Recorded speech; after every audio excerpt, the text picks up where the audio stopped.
কাছে, পৃথিবীর কোনো সৃষ্টির কাছে যাররা পরিমাণ কিচ্ছু পাওয়ার আশা করবেন না। একটু আশা করবেন আপনি কষ্ট পাবেন। কারো কাছে কোনো আশা করতে যায় না, শুধু আল্লাহর কাছে আশা করেন। সমস্ত কাজের প্রতিদান আল্লাহর কাছে চান, পরকালে আপনি সুখে থাকবেন ইনশাআল্লাহ। শেষ হাসি আপনি হাসবেন ইনশাআল্লাহ। এছাড়া আমি কোনো সলিউশন দেখি না ভাই। আমি কলিজা থেকে কথাগুলো বললাম আপনাকে,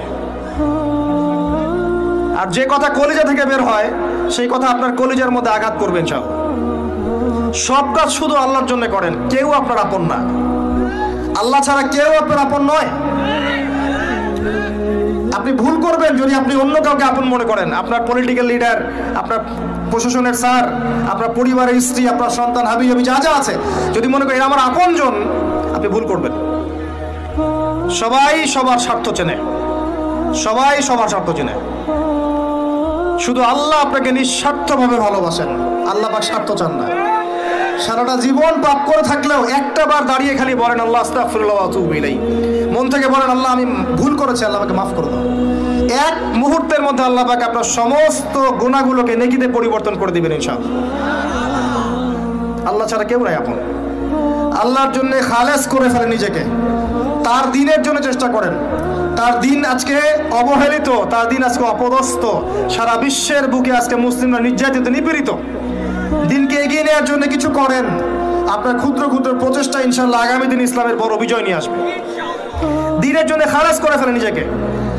আপনার সময় আছে এখন, জ্ঞান অর্জন করেন, জ্ঞান অর্জন করেন, পড়াশোনা করেন, আলেম ওলামার কাছে গিয়ে ক্লাসিক্যাল বইগুলো পড়েন, প্রজেক্ট রেডি করেন, দাওয়াতি কাজ করেন, বই লিখেন, বক্তব্য দেন, দিনের জন্য করেন। আপনাকে আপনার দুনিয়া আল্লাহ গুছিয়ে দিবেন ইনশাআল্লাহ। দুনিয়া আল্লাহ গুছিয়ে দিবেন ইনশাআল্লাহ। আপনি দিনের জন্য খালাস করে ফেলেন নিজেকে, আল্লাহর দিনের হয়ে যান। এবং দুনিয়া যে কাজগুলো করবেন শুধু আল্লাহ সন্তুষ্টির জন্য করবেন, কারো কাছে কিচ্ছু পাওয়ার আশা করবেন না। দেখবেন ইনশাআল্লাহ আপনি সুখে থাকবেন। একটা পর্যায়ে গিয়ে নূহ আলাইহিস সালামকে বলতে হয়েছে রব্বি আন্নী মাগলুবুন ফান্তাসির। আল্লাহ 950 বছর দাওয়াত দিলাম, মানুষ কথা শোনে না, মানুষ শোনেই না।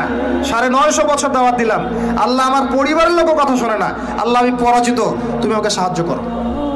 একটা পর্যায়ে গিয়ে লূত আলাইহিস সালামকেও তার স্ত্রী সন্তান ছেড়ে চলে যেতে হলো। একটা পর্যায়ে গিয়ে ইব্রাহিম আলাইহিস সালামকে তার বাবাকে ছেড়ে চলে যেতে হলো।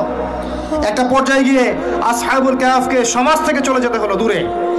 একটা পর্যায়ে গিয়ে মুহাম্মদ সাল্লাল্লাহু আলাইহি ওয়াসাল্লামকে হিজরত করে চলে যেতে হলো, সাথে কেউ ছিল না। আল্লাহর জন্য ভালোবাসা, আল্লাহর জন্যই বিচ্ছেদ। ইতিহাস তাদেরকে ভুলে যায় নাই। তো একটা পর্যায়ে গিয়ে মানুষ যখন